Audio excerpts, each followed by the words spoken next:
Shalom, selamat pagi Bapak Ibu Saudara yang dikasihi Tuhan. Kita jumpa kembali dalam Renungan Manarema.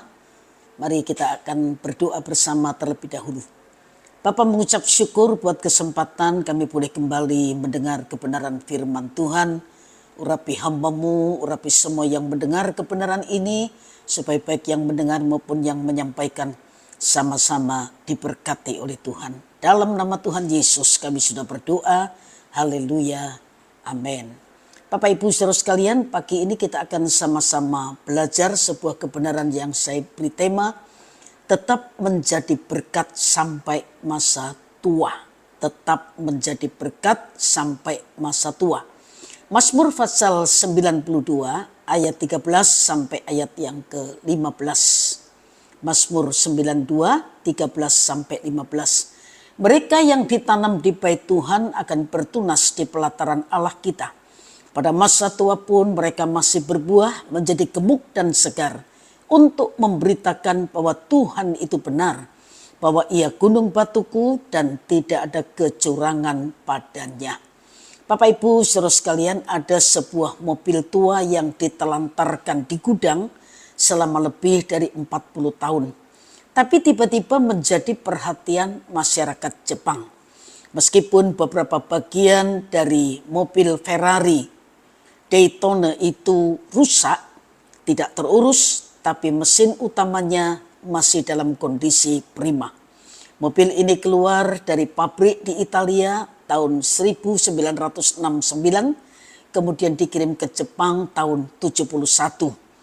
Yang menjadikannya istimewa adalah bodi yang terbuat dari aluminium. Karena hanya ada satu di dunia, maka para kolektor pun memburunya. Tafsiran sementara harga Ferrari ini adalah 2 juta US dollar atau setara 26 miliar. Memang benar bahwa mobil Ferrari ini sudah tua, tapi harganya tidak kalah dengan yang muda tahunnya.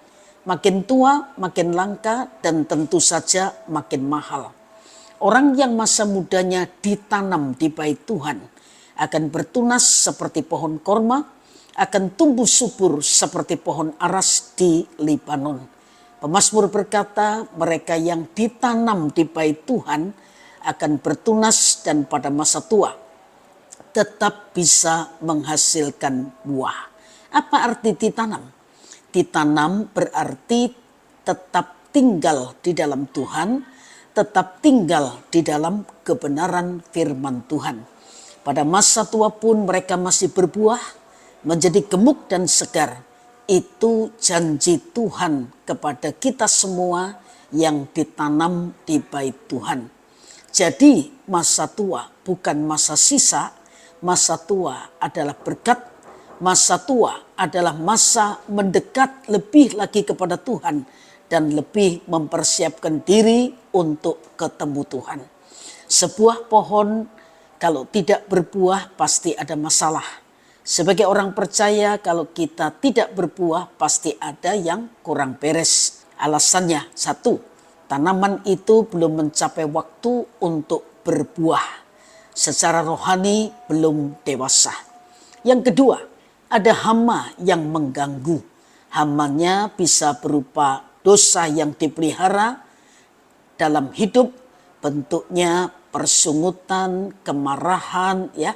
Ada orang yang kepahitan, gak bisa ngampuni meskipun suami sudah meninggal dan lain-lain.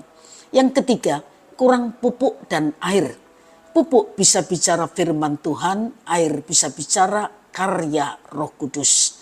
Pemazmur melihat masa tua adalah masa yang istimewa karena masa tua adalah kesempatan untuk memberitakan kebenaran firman Tuhan dan masa tua adalah untuk menjadi saksi, menceritakan pengalaman pribadi hidup dan berjalan bersama dengan Tuhan.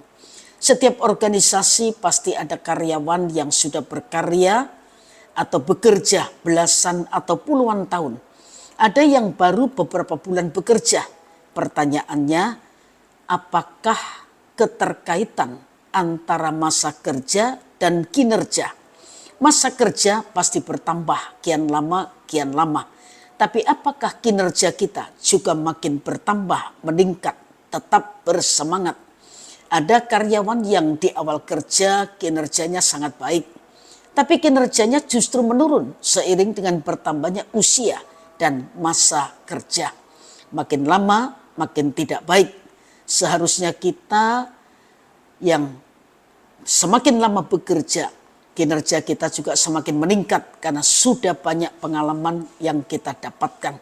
Kalau mobil Ferrari makin tua makin berharga, kita juga makin tua biar kita tetap makin berkarya bagi Tuhan. Menjadi tua itu pasti, tapi pastikan bahwa ketika kita makin tua, kita masih tetap bisa berkarya dan menghasilkan buah untuk kemuliaan nama Tuhan. Tuhan memberkati Bapak Ibu Saudara sekalian. Senin yang akan datang saya akan sambung khotbah pada pagi hari ini. Mari kita sama-sama berdoa. Mengucap syukur buat kesempatan kami boleh mendengar kebenaran firman-Mu dan diingatkan bahwa untuk berbuah itu sepanjang masa atau seumur hidup kami. Tidak ada alasan untuk tidak berbuah kecuali ada hal-hal yang mengganggu sehingga dalam hidup ini kami tidak bisa menghasilkan buah. Roh Kudus penolong itu memampukan kami untuk melakukan kehendak Tuhan dan biar hidup kami semakin diperkenan oleh Tuhan. Terima kasih, hamba-Mu berdoa berkati setiap kami yang sudah mendengar kebenaran ini. Apapun yang akan kami lakukan sepanjang hari ini, kami mohon berkat-Mu biar Tuhan membuat apa yang kami kerjakan jadi berhasil untuk kemuliaan nama Tuhan. Terima kasih Bapa di surga, di dalam nama Tuhan Yesus Kristus kami sudah berdoa. Haleluya. Amin. Selamat pagi dan Tuhan memberkati kita semua.